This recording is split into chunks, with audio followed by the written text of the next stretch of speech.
Saying goodbye is never easy, and whether you love them or love to hate them, the Roys are going to be missed. You gotta admit that it was a great send-off, one that was satisfying and showed that this show never overstayed its welcome, and it certainly made use of every second of its 4 seasons. Like a robot. It's kind of dope. With that said, Season 4 is full of callbacks and incredible series-long conclusions worth delving deeper into. Here are 10 things you may have missed in Season 4 of Succession. And naturally, spoilers ahead. Ow! Your earlobes are thick and chewy. During that dramatic confrontation between Kendall and Shiv, in which the former practically begged his sister to break the 6-6 vote and allow him to take over Waystar, Shiv said something that really twisted the knife. Do you remember? You can't be CEO. You can't, because you killed someone. That should remind you of 2 things. The gut-wrenching and heart-stopping moments of the Season 1 finale where Kendall accidentally gets one of the waiters serving his family's event killed in a drug-related car accident. Exactly 1 season later, during the Season 2 finale, it was Logan who told Kendall he'd never be good enough as CEO, because he's not a killer. You have to be a killer. Logan said, "What could you possibly kill that you love so much? It would make the sun rise again." In the context of this episode, Logan leads Kendall to believe he's being bestowed the royal crown of the Waystar Empire, but in reality, it's Logan who's killing what he loved by having Kendall take the fall. So this killer word is thrown around a lot since the end of Season 1, and it ultimately represents Kendall's downfall in more than one way. It was also sort of an overarching theme of the Season 4 finale. Shiv and Roman are ruthless, and Kendall remains the emotional anchor. Even cousin Greg has turned sour, but in the end, it was Kendall's downfall. Every season of Succession has a slightly altered version of that iconic opening title sequence, showing us different cryptic hints as to what is going to transpire in that season through archived footage of family outings. In other words, don't click that skip intro button. One thing we saw in the Season 4's opening is the headline, "All your favorite Waystar movies and TV in one place," on the StarGo mobile app, a video that seems to be buffering. It's worth noting that many viewers liken this to a playful jab at the HBO Max app's lackluster performance. It also hinted at the fate of Waystar. Fans speculated that the moniker StarGo implied a potential collaboration between Waystar Royco and Gojo, the technology company owned by Lucas Matson, played by Alexander Skarsgård, and that ultimately turned out to be heartbreakingly true, and a bit of an understatement. Yes, Matson's company ended up acquiring Waystar, and, shockingly, Tom ended up as CEO of Waystar Royco. Not the ending I anticipated, but it was satisfying, if not bittersweet, and a little devastating, and I really didn't hate it. There was also another bit of foreshadowing in the title sequence worth mentioning, the kid in the pedal car. Could this be a cryptic metaphor of that fateful crash that caused Kendall's life to spiral in a hauntingly childlike way? It was this moment that seemed to be the final nail in the coffin for Kendall. You know what they say about a gun in the first act, or in this case, a dead waiter in the first season. Sorry. In Season 1 of Succession, Tom and Shiv get hitched, and what follows is a marriage full of debauchery and complications. I just love saying the word wife. Wife. Shiv telling Tom, "I love you, but I don't love you," is obviously the clearest way to sum up this tumultuous thing they have going on. Even Logan stepped in and voiced his biting take on their relationship, telling Shiv that Tom is beneath her and that she's only with him because she doesn't want to be betrayed. And that proves to be true as Shiv walks all over him, showing that she wears the pants in their relationship. In other words, Tom is the exact opposite of Logan, and Sigmund Freud just rolled in his grave. But the gaslighting and manipulation at the hands of Shiv came to an ironic conclusion when her submissive Tom ended up being the CEO of the company she once sought power over. Their final moment of screen time together was heartbreaking. After 4 seasons of Tom plucking flower petals, the two of them sit in the backseat of a car with Tom extending his hand, inviting Shiv to hold his, and she sort of hover hands it. Neither smile, nor do they make a peep. I think it's that small little gesture that sums up the disconnect between the two of them throughout the show's 4 seasons. Tom offers his hand and Shiv can't give it her all. It's left painfully clear that this toxic relationship is never ending. Okay, yeah, right. I got it. Huh.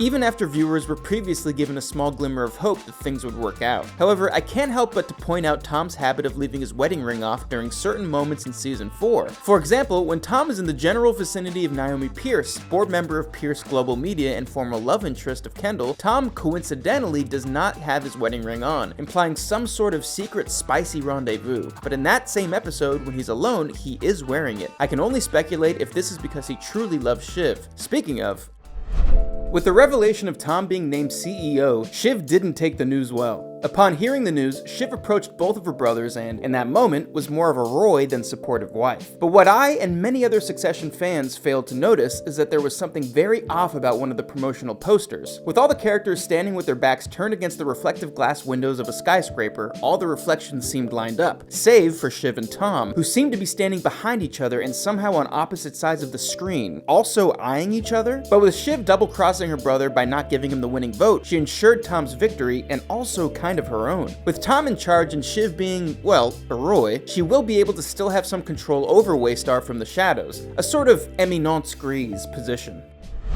As I stated before, the opening credit sequence of Succession features some cryptic clues as to where the season is going, but the promotional posters are no different. In fact, one of the posters for the final season shows the reflection of an airplane in a skyscraper. For those of you who are watching this because you, hopefully, have seen Season 4, you know that Roy family patriarch and billionaire mogul and all-around loud and scary guy Logan, played by the brilliant and equally loud and scary Brian Cox, dies in Season 4's third episode. Not only that, but he dies in the most strangely appropriate way for someone as rich and legendary as Logan Roy can, in an airplane, thousands of feet above the rest of the world. It stands to reason that this little piece of imagery has a lot to do with the fall of one such legend. At the very least, we knew this airplane would be significant in some way. This show doesn't show us anything we aren't supposed to be seeing, as any good show does. And if we happen to miss the poster, you might have noticed that there was something ominous about Connor's wedding in the teaser of that episode. You know how on television the weather is always picture perfect and sunny? That, however, didn't seem to apply to this episode. The production chose a cloudy sky, which cast a melancholy shade over the entire occasion. It seems as though the weather was trying to warn us that this wouldn't be their most joyful day ever. Wow, were they ever right. The already ominous mood took on a deeper and more uncertain turn with Logan's untimely death. While it's not as intense as Game of Thrones' Red Wedding, this Grey Wedding might just go down in TV history all the same. I mean, it only makes sense that his death would happen sometime during Season 4, but for it to happen so early definitely caught me and many of the other fans off guard, although his death was guaranteed nonetheless. After all, the series kicked off just before Logan suffered a stroke, sending the siblings into a cold war for the seat at the throne of Waystar, so we knew that some heart-related demise was inevitable. It was shocking, regardless, even if we knew it was going to happen.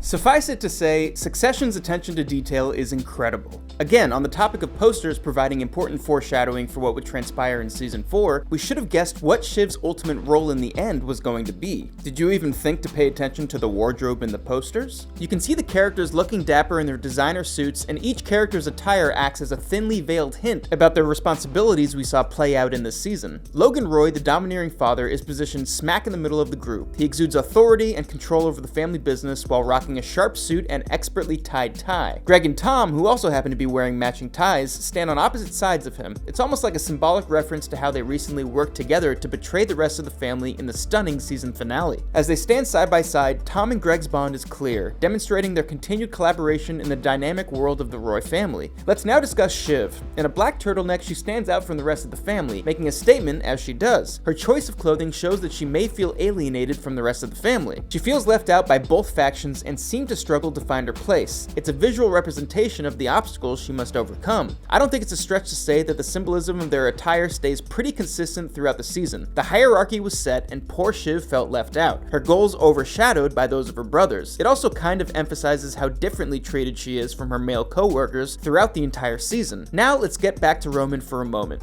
He's always craved his father's affection and respect, despite all of his obvious betrayals. It's interesting to see that Roman began to dress like Logan. Roman wears a blue knit cardigan in his encounter with Lucas that is eerily similar to the one Logan wore in Season 1, as seen in the opening credits. It's literally Roman's devotion for his father on display. Roman may appear to toe the line between opposing camps, but as the series progresses, it's very clear that he has always been a daddy's boy. That said, Roman is not a carbon copy of his father. He is an individual with his own challenges. Roman's outburst in Episode 5, when Lucas calls Logan a prick, indicates the depth of his inner agony. The man declares, "I'm dead, it's over for me." It's a touching moment that exposes Roman's reality. He always cared more about Logan as his father than about Logan as a successful businessman. Roman feels completely lost without his father there to guide him, test him, and make fun of him. The poignant revelation gives a clear picture of the complex layers that make up Logan and Roman's father-son relationship. It is a story about yearning, admiration, and the fight for identity and acceptance.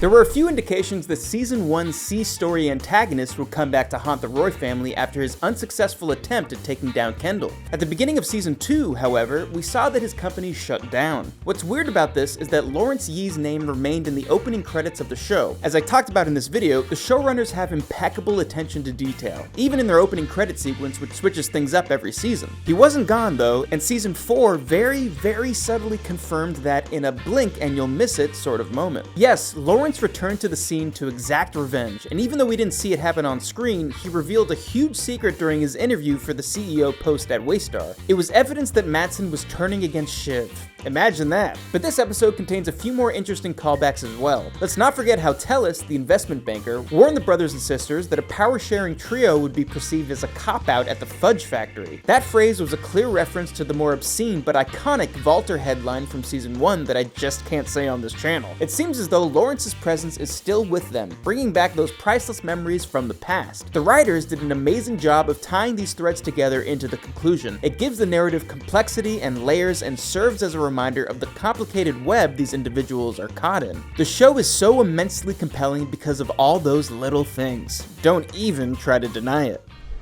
At the risk of sounding like a broken record, there were some interesting costume designs that provided subtle insight to the characters adorning the attire. However, this one deserves a spot on this list on its own because there's a lot to digest here. Costume designer Michelle Matland confirmed that there's more to Logan's funeral scene than what immediately meets the eyes. It's really mind-blowing how subtly Matland offered a hint to find his ex-girlfriends among those attending the burial. She adorned many of the women with emerald-colored jewelry. Logan usually showered his girlfriends with emerald gifts during his amorous adventures, especially around holidays like Valentine's Day. So at some point in their lives, every one of these women possessed an emerald object that served as a reminder of Logan's love for them. What a way to make a lasting impression. All the women seated in the front pew, including Logan's wife Marcia and even his current mistress Carrie, are sporting green jewelry, if you pay close attention. Even Lady Caroline Collingwood, Logan's ex-wife, wore a large emerald brooch that rivaled the Eiffel Tower. The level of detail is crazy. It's unfortunate that Waystar's close friends Jerry and Carolina aren't encrusted in emeralds. With smaller gold necklaces and earrings, they are keeping it understated. But hey, at least they are still included in the intriguing plot. According to Matland, these subtle hints not only give Logan's character more nuance, but they also aid in developing the backstories of the other Succession players. Honestly, out of all the Easter eggs in Season 4, I have to say that this one might take the cake. It's a lovely, heartbreaking, and humorous detail that really captures the heart and soul of the show. During Shiv's eulogy, she mentions how Logan kept them outside, but he kept everyone outside. When he let you in, when the sun shone, it was warm. Yeah, it was warm in the light. In Season 2, Logan offers Shiv the position of CEO, and she understandably can't believe it. So Logan says, "This is real. Remember this slant of light. Remember this is it." The light they were referring to is really more about Logan's control over his children. Logan would often use his twisted versions of love and affection, or light, to manipulate his children. The episode overall had a very darkly humorous and bitter tone beneath its tragic surface. For example, and speaking of being left out of the light, Shiv does an impression of her father as she recounts a story of him yelling at them to keep quiet. Did you notice Connor and Kendall's subtle glance at Roman? It's no secret that the loudmouthed Roman took the brunt of his father's abuse in his childhood, and even in his adulthood, as we saw in Season 2 when Logan physically slapped him. If you needed a summary of the kids' relationship with their father, look no further than Shiv's Emmy-worthy eulogy speech. Throughout the series, there's a continuing motif surrounding Kendall and his connection to water. In one episode, we see him saying to just be water. Will he come in? He's not coming in, right? You know what? Just be water, my friend. And the water theme continues throughout all of Succession. Obviously, we see in episode 1, Kendall barely escaping with his life after being submerged into a body of water, killing a waiter and altering the trajectory of Kendall's entire life. The thing is, water has always been a symbol of purity and rebirth in storytelling, which is obviously true for his character as he struggles with addiction, guilt, and being the kind of leader he needs to be, while completely reinventing himself outside of what people expect from him. What we get is a series of futile efforts to do exactly that, along with images of Kendall submerged in water. As he strives to be like water, we mostly see him submerged in some of his lowest moments. But one of them in particular sort of stands out. In the Season 4 episode, And We Got Ours, we once again see Kendall submerging himself, this time in the ocean after drawing a 1 in the sand, referencing his deceased father's words to him following the life-altering car accident in Season 1. Yes, when Logan calls Kendall his #1 boy. You're my boy. You're my #1 boy.